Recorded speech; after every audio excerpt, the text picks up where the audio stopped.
Eventually, the scribes and the Pharisees break the silence and they continue to press the issue. So Jesus straightens up and calmly, gently, and firmly says the words that I would imagine most of us know pretty well. Let anyone among you who is without sin be first to throw a stone at her.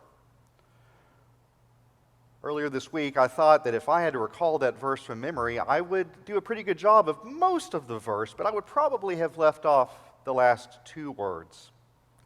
Notice Jesus doesn't say, let anyone among you who is without sin be the first to throw a stone. No, he says, let anyone among you who is without sin be the first to throw a stone at who? At her. It's as if Jesus, both through his silence and in his measured response, is refusing to allow the people trying to trap him to look away from the woman whose life could very well end in bloodshed at any moment.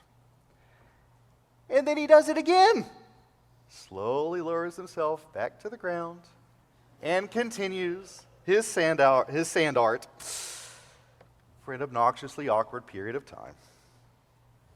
You may remember nearly 3.5 years ago, I preached on this passage at the very first worship service I ever led among you as your new pastor.